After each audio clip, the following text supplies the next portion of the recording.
নমস্কার। নিজেকে চেনার এই বিশেষ যাত্রায় আপনাদের সবাইকে স্বাগত। আজ আমরা এমন একটা জরুরি প্রশ্নের উত্তর খুঁজব যেটা আমাদের জীবনকে দেখার দৃষ্টিভঙ্গিটাই হয়তো পুরোপুরি বদলে দেবে।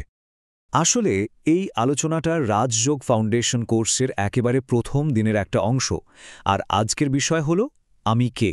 চলুন এই গভীর অনুসন্ধানে আমরা একসাথে এগিয়ে যাই। প্রশ্নটা শুনতে কি ভীষণ সহজ, তাই না? আমি কে, কিন্তু এর উত্তর খোঁজার মধ্যেই কিন্তু লুকিয়ে আছে নিজেকে আবিষ্কার করার আসল চাবিকাঠি। আমরা সাধারণত নিজেদের পরিচয় কিভাবে দিই? আমাদের নাম দিয়ে, আমাদের কাজ দিয়ে, বা আমাদের সম্পর্ক দিয়ে। কিন্তু আমাদের আসল পরিচয় কি এর থেকেও অনেক বেশি কিছু? আজকালকার এই ব্যস্ত জীবনে আমাদের অনেকেরই কিন্তু ভেতর থেকে খুব একা, ক্লান্ত আর শক্তিহীন লাগে। মনে হয় ভেতরের ব্যাটারিটা যেন একদম ডাউন হয়ে গেছে। এই যে একটা খালি খালি ভাব, এটাই আমাদের মধ্যে হতাশা আর অস্থিরতা তৈরি করে, আর আমাদের আসল সত্তা থেকে অনেকটা দূরে সরিয়ে দেয়। তো এই ভেতরের শক্তিকে ফিরে পেতে হলে আত্মা আর শরীরের সম্পর্কটা বোঝা কিন্তু খুব জরুরি। আসুন চালক আর গাড়ির এই সহজ উদাহরণটা দিয়ে ব্যাপারটা একটু বোঝার চেষ্টা করি। দেখুন, আমাদের শরীরটা হলো একটা গাড়ির মতো। এটা পঞ্চতত্ত্ব দিয়ে তৈরি একটা যন্ত্র, যাকে চালানোর জন্য খাবার, জল, অক্সিজেনের দরকার হয়। আর আত্মা আত্মা হলো সেই গাড়ির চালক, এক জীবন্ত সচেতন শক্তি যে এই শরীরটাকে চালায়। আর আত্মার খাবার কিন্তু রুটি বা ভাত নয়। আত্মার জ্বালানি হলো শান্তি, ভালোবাসা আর জ্ঞানের মতো আধ্যাত্মিক গুণ। একটু ভেবে দেখুন তো, আমরা সবসময় বলি আমার শরীর, আমার হাত বা আমার চোখ। এই যে আমার শব্দটা, এটাই তো বুঝিয়ে দেয় যে এর একজন মালিক আছে, তাই না? শরীরটা যদি যন্ত্র হয়, তাহলে আত্মা হলো সেই মালিক যে এই যন্ত্রটা ব্যবহার করছে। তার মানে আমরা শরীর নই, আমরা এই শরীরের মালিক, অর্থাৎ এক স্বতন্ত্র আত্মা। আচ্ছা, তাহলে প্রশ্ন আসতেই পারে যে এই আত্মার আসল স্বভাবটা কি, এর গুণগুলোই বাকি। চলুন আমাদের সেই ৭টা মৌলিক গুণকে নতুন করে আবিষ্কার করি, যা আসলে আমাদের জন্মগত স্বভাব। আত্মার এই ৭টা আসল গুণ হল জ্ঞান, পবিত্রতা, শান্তি, প্রেম, সুখ, আনন্দ এবং শক্তি। এই ৭টা গুণ মিলিয়েই আমাদের আসল পরিচয়টা তৈরি হয়। এটাই আমাদের মূল ধর্ম, আমাদের প্রকৃত সত্তা। আর এখানেই সবচেয়ে জরুরি কথাটা লুকিয়ে আছে।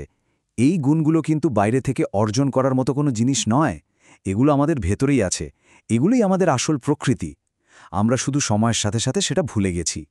আমাদের কাজ হলো শুধু সেগুলোকে আবার মনে করা। কিন্তু মনে একটা প্রশ্ন তো আসতেই পারে, তাই না?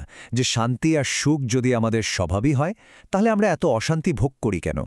কেন আমাদের ভেতরের ব্যাটারিটা খালি মনে হয়? উত্তরটা খুব সহজ, কারণ আমরা শক্তিটা ভুল জায়গায় খুঁজছি। আমরা প্রায় ভালোবাসা, শান্তি বা সম্মানের জন্য অন্যদের উপর নির্ভর করি।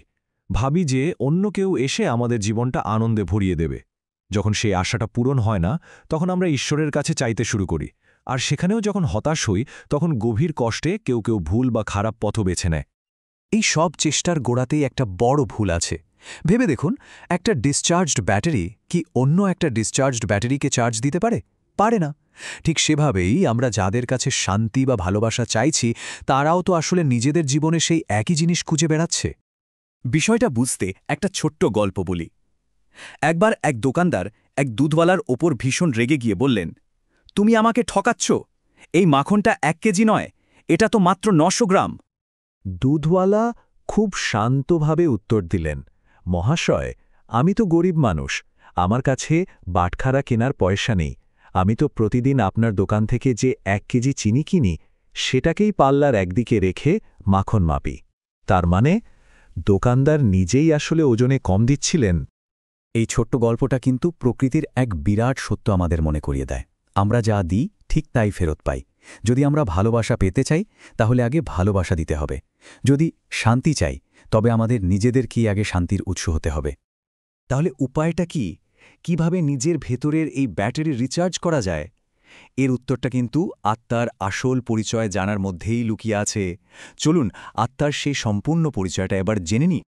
আত্মার আসল রূপটা হলো একটা জ্যোতির্বিন্দু, একটা সচেতন আলোকবিন্দু, ঠিক যেন একটা ছোট্ট তারা। এর থাকার জায়গা হলো আমাদের কপালে, ২ ভুরুর মাঝখানে। আত্মার আসল বাড়ি হলো পরম ধাম, এক শান্ত আলোকময় জগৎ। আর আত্মার আসল কাজ বা ধর্ম হল তার সেই ৭টা মৌলিক গুণের ওপর ভিত্তি করে জীবনযাপন করা।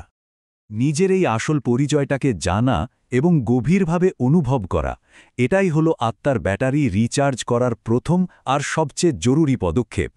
যখন আমরা বুঝতে পারি যে আমরা এই নশ্বর শরীর নই, বরং এক শান্ত আর প্রেমময় আত্মা, তখন বাইরের কোনো ঘটনাই আমাদের ভেতরের শান্তিকে নষ্ট করতে পারে না। শুধু একবার ভাবুন, যদি আমরা প্রতিটা মুহূর্তে এই কথাটা মনে রাখতে পারি যে আমাদের আসল পরিচয় হল এক শান্ত, প্রেমময় এবং শক্তিশালী আত্মা, তাহলে আমাদের জীবন, আমাদের সম্পর্কগুলো আর আমাদের চারপাশের পৃথিবীটা কতটা সুন্দর হয়ে উঠতে পারে, তাই না? এই সত্যটা নিজের মনকে বারবার মনে করিয়ে দিন। আমি এক আত্মা, এক অমর, সচেতন আলোকবিন্দু। আর আমি যেহেতু আত্মা, তাই আমার মূল স্বভাবই হল শান্তি।